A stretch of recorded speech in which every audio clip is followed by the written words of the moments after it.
If you're the police, where are your badges? Badges? We ain't got no badges. We don't need no badges. I don't have to show you any stinking badges. Welcome to the BJ Show. Let's rock and roll. Rock and roll. Come on, everybody. Let's lose control. Brad and John, they're the ones to follow. Yeah, ready for the ride. It's the BJ Show. BJ Show. Good morning, John Combest. Morning, Brad Hildebrand. And John Combest is it safe to call you a conservative Republican? Is that a way to refer to you? No, I'm a Chinese communist. What are you, Brad? Do you have a party identification? My name is Brad Hildebrand, and I am an American. Yes, an American. You don't This statement has been brought to you by Brad Hildebrand for St. Charles County Executive. Tell Mark Cox about it, Brad. Maybe you can misquote him again. Hey, you should take your I'm an American speech that you've given the last 3 days on the show. Maybe you can replace that, the Ronald Reagan, a guy yelled down, he fell down a cliff and he was holding onto a tree. Maybe since everybody hears that several times a day, you could replace that with your clip about how you're an American. I think you're more uplifting than Ronald Reagan, Brad. No, there's nobody more lifting than Ronald Reagan. I mean, he was a great orator. I mean, we've got there are all sorts of good people who speak now. I mean, honestly, Trump is not that good of a public speaker. I mean, there's two Trumps. There's teleprompter Trump, who is very stilted, and then there's regular Trump, who just says weird stuff. Who's a comedian. Yeah, I got us off track, Brad. I apologize for that. To answer your question, no, I am not an American. I am a Chinese communist. Okay, now we set the scene for the show. Anyway, what we do is, this is the Brad and John show. He's Brad, I'm John. Every single morning we get together, except when we don't get together on weekends because John won't work weekends. But we get together and we talk all sorts of crazy stuff. But what we do is we divide the show into 3 blocks: A block, B block, C block. A block is what we're in right now. And what we do is we feature John Combest because he's a busy guy. Every single day for the past 23 years of his life, he'd never missed a day. He puts together the johncombest.com website. What is that, you may ask? It's like a Drudge Report, but only for the state of Missouri. Interesting stuff. Not a fancy website. Matter of fact, it's done in a very basic web form. What's that web version, John? 0.0. No graphics, no videos. It's essentially a very simple website to navigate. You go on there, you see a bunch of links. You click on the links, it takes you to the story. So John essentially is curating the news that he thinks that you should know about. Would that be a good way to say it, John? That's a very flattering way. Thank you, Brad. Okay, so what we do is we bring in this fine gentleman. We have to dust him up, pull him out of the grave in Norway, and we say, "Your name again, sir?" I'm Casey Kasem. And we start off with... In third place. Brad, if I ask you a nostalgic question, do you think you can answer in, say, under 15 seconds? It depends on what the nostalgia is. Okay, well, let's try it. Brad, when you were sitting at your high school graduation, if the speaker had come up and said, "One day you'll be able to bet on sports in the state of Missouri," what would you say? I'd say balderdash. That's what I would say. Balderdash. Yeah, that's exactly what you would say. And it would be appropriate because most of your high school classmates would end up going bald. But we'll get off of Coldwater Creek. Let's get to the story from St. Louis Public Radio. A woman named Olivia Mizelle says, quote, "Experts warn Missouri isn't ready to handle the consequences of legal sports betting." Now, Brad, when you go to my website today, you'll see that I tweaked the headline because very rarely, quite rarely, do I ever include the word experts in a headline. When a news reporter or newspaper staff, or in this case, radio staff, includes the word experts, they're generally telling you, hey, here's what you should believe. So I appropriately, Brad, changed this headline to "Critics warn Missouri isn't able to handle," because that's more accurate. Olivia Mizelle, by the way, is the official newsroom intern at St. Louis Public Radio. She graduated from the Mizzou J School. Let's see, in 2025, a recent graduate. And Brad, you can tell she's not a full-fledged member of St. Louis Public Radio because in her picture, she is smiling. That's funny. She's also a white woman, so she knows that she has a ceiling at St. Louis Public Radio. She also has hair that extends below her collarbone, Brad. So these are all reasons why Miss Mizelle will, I'm sure, go into television broadcast or another place where there's actually attractive people and not men with pot bellies and angry, crabby women that don't know how to smile. Or she could. But let's get back to the story. She could go into politics, Sports. John. Go ahead, Brad. She can go into politics. You know what they say? Washington, D.C. is Hollywood for ugly people. That's true. That's one of the best cliches about D.C. I'm going to change the subject before you start talking about Valentina Gomez again, Brad. So the story by Miss Mizelle is folks have been looking at sports betting and saying, you know, it's going to start here in the state of Missouri on December 1st. And we, as a state of Missouri, probably don't have enough resources for what will be a surge in problem gambling. In other words, men, and yes, I did say men, who will start turning to their communication devices, namely their smartphone, get in way over their head, betting on games that they're totally an expert about. Oh, I can't believe the Jets missed that field goal. We were totally going to win that parlay. So this piece by Miss Mizelle, she does a thorough job going to the Missouri Gaming Commission, getting some quotes from them, and then also getting quotes from folks who run compulsive gambling help services, folks who are addicted to sports gambling. Now, you won't be surprised, Brad, when you hear that there's a problem in the state of Missouri. You won't be surprised that usually a reporter, or in this case an intern, can find a way to point to the fact that there needs to be more government funding for it. And Ms. Mizelle states, in 2021, one of the last state-funded compulsive gambling treatment programs ended. Daniel Smith was the clinical director for Bet No More gambling programs. So she goes on to say, Smith goes on to say, the biggest problem that occurs with someone seeking help is that they go to a well-meaning counselor who doesn't know anything about gambling. So in other words, even people who identify that they have some kind of a problem with betting, they go to a traditional therapist or a counselor, and that counselor shrugs and says, hey, I don't have a whole lot of experience in this thing. So, Brad, before I forget, I would be remiss if I didn't point out that a year ago, when folks were talking about sports betting, in fact, 2 years ago, when the legislature was debating this, one man raised the flag, at least one man raised the flag about compulsive gambling and treatment, and that man was Denny Hoskins. And Denny took a lot of the blame for the fact that we didn't have sports betting in Missouri until this year, until voters passed it narrowly last year. Denny kept saying a couple things. One of them was that Missouri needed to get a larger share of the money that these casino operators would be getting. And Denny also said, where is the money to help people who have a problem? Because we're going to see more of it. So I think we'd be remiss if we didn't point out that Denny Hoskins has been on this topic for a long time. So, Brad, I guess we shouldn't be surprised to see, starting December 1st, everybody's going to be super excited about sports betting. And then, next year, I think we're going to see a whole lot of people that will maybe acknowledge that they have a problem with gambling. John, the former libertarian self of me would say, hey, whatever, But you know what? I think what's frustrating to me is the Joneses kind of thing. I mean, because of the fact that part of the reason, and John, I know you may not totally agree with me, but part of the reason we got gambling in Missouri because everybody else has it. You know what I'm saying? Illinois has it. Why can't we have it in Missouri? I think that's probably true. Yeah. The same thing where, back in the day, Iowa's got riverboat gambling. Why can't we have riverboat gambling? I don't know. The whole thing's just, and what bothers me most is, go back in history. We have a guy who died, year before, Pete Rose, one of the Charlie Hustle, one of the emblematic ball players of the 20th and early, I don't think he was still playing in the 21st century. Anyway. He wasn't. Go ahead, Brad. He retired by the mid-90s. Go ahead. Okay. He gets thrown out of baseball, can't be in the Hall of Fame because gambling. And now what's going to happen? The Cardinals are going to allow you on their own little app, allow you to bet on baseball.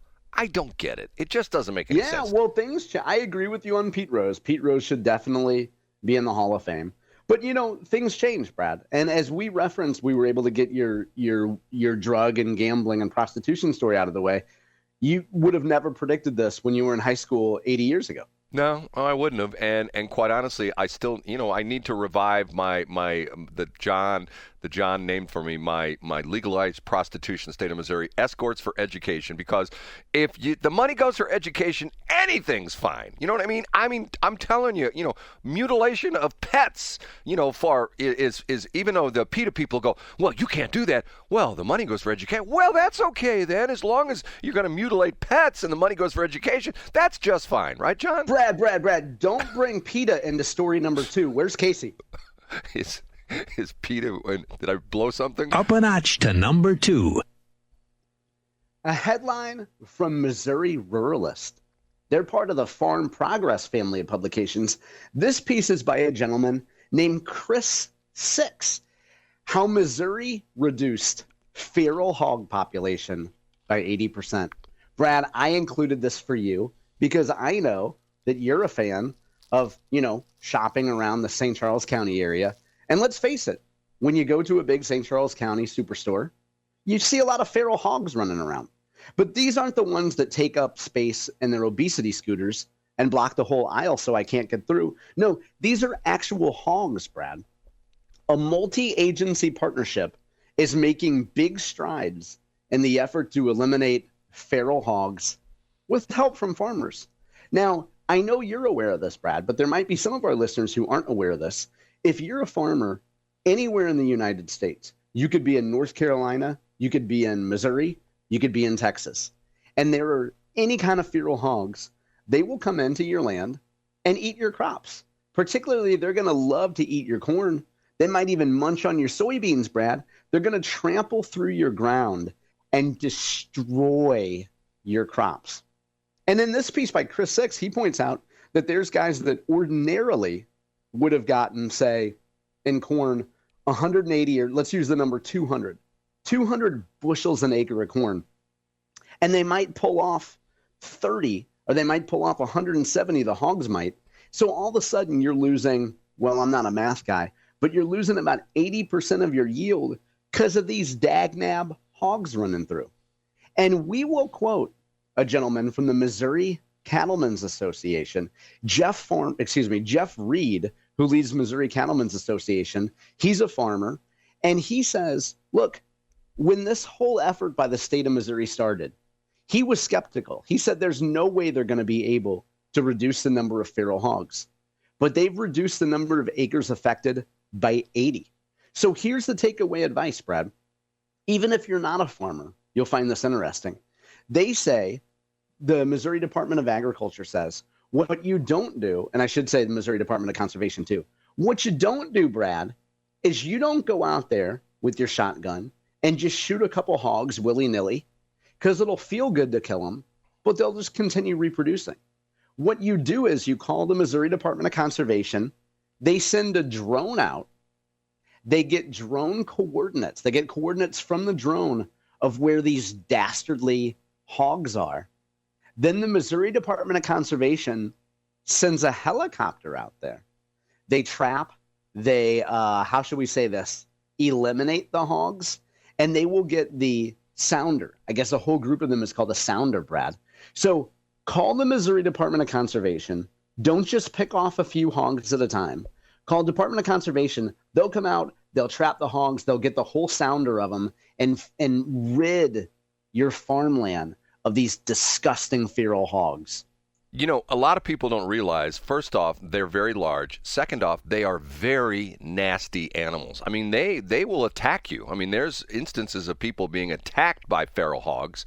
And in other states, the states, just sort of like we recently had that in Florida, where they have the problem with the infestation of the swamps with the pythons, and they actually, the state of Florida actually sponsors that. I don't know if the state does, but there are some states that, like I said, I don't know if they sponsor it, but there are several states where you can book feral hog hunting trips where you go like out in jeeps and stuff like that. And some of them even to the point where they will let you fly in helicopters and shoot the hogs from the air.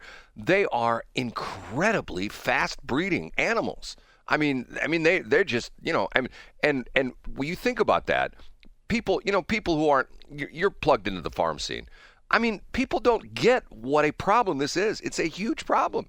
Yeah, it's a huge deal. And Brad, going back, 15 years, I knew folks who I worked with closely when they would go to other parts of the country, namely North Carolina. I mentioned North Carolina earlier, and Texas. They had friends who had helicopters, and at nighttime they would go out for fun shooting the feral hogs. Oh, right? yeah. Oh, Because the great thing is you could even charge people to get a gun and go out and shoot. Like it's like a tourism thing, right? Yeah, It's oh, somewhere yeah, in a yeah, gray area of legality, but it's fun to go out there and shoot hogs, Brad. No, it's sanctioned. You know, in other words, just like you see these guys who pay, you know, hundreds of thousands of dollars to go to like Africa to, you know, to shoot wild game. It's the same kind of thing. You know, you'd have a hunter, a guide.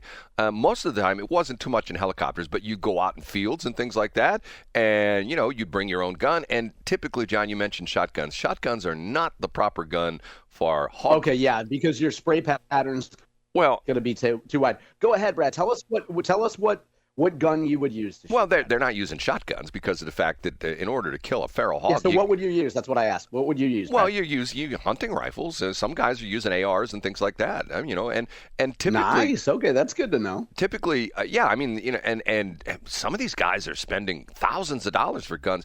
It's just a weird situation. The feral hog thing is so bizarre, you know, because it's one of those things that you go back 100 years, and I don't think this was a problem. Okay, what happened? You know, why do we have these feral hogs all of a sudden? Okay, we're ready for number one? Yeah, let's do it, Brad. The number one.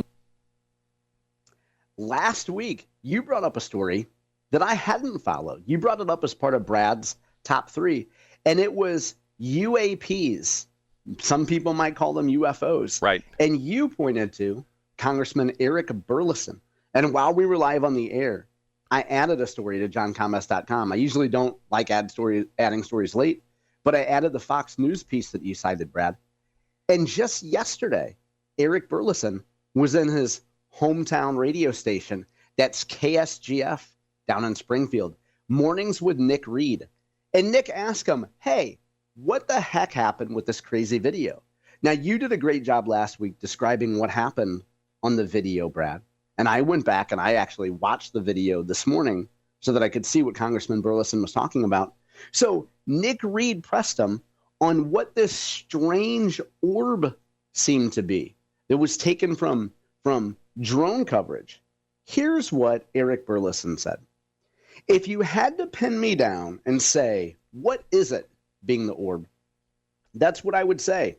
It's probably something from China that we don't know what it is, but the U.S. government probably does. And so that's what's more likely to be than I think it's little green men from another planet. But I'm open to it. I'm not going to jump to that conclusion. So in other words, Congressman Burlison, who spends more time than most Americans because it's his job to investigate and look at this stuff, he says probably not alien life form, probably just sent from China to do a little bit of research. The video in question was, and you watched the video in question was a gun camera, a gun sight video of an orb, essentially like a ball, a big old ball kind of thing, which was shot with a Hellfire missile. And let me put it to you this way. If your house got hit with a Hellfire missile, you wouldn't have a house anymore. Matter of fact, it would be like up in North County when that house blew up. It would just be gone, okay? And the thing bounced off the orb, right? Isn't that what you saw? Yeah, I think so. Yeah. It was like, what happened? Why did that missile, which would normally destroy anything it hits, just bounce off? It was bizarre. So he started hedging his bets on the show. He didn't really come out and say, yeah, did he really say they're from China? Or was that just? Yeah, he said if he had to bet on what the most likely, these are my words, the most likely outcome of what that was, he would bet that it was probably something from China. Yeah. You know what I think they are, John? Don't you know what I do you think they are? I think they're aerial Wi-Fi stations for TikTok. I think that's what they are. Oh, yeah. Remember when everybody was all hot and bothered because Trump was going to ban TikTok? But Right. It seems like TikTok's just fine. Yeah. Did they make the official announcement? Did you see that? They were toying with it yesterday. Did they make an official announcement? No, I didn't see an official announcement. No, Yeah. I think what they're waiting to do, Brad, I think TikTok, despite the fact you've been promoting TikTok at Logan College of Chiropractic for more than a decade, I would say that they're waiting for you to actually get active on TikTok before they ban it. Yeah, I don't think that's going to happen anytime soon. Okay, you know what? I was an early adopter, and then I got bored with it. I was like, okay, I don't think I've been on TikTok in 3 or 4 years.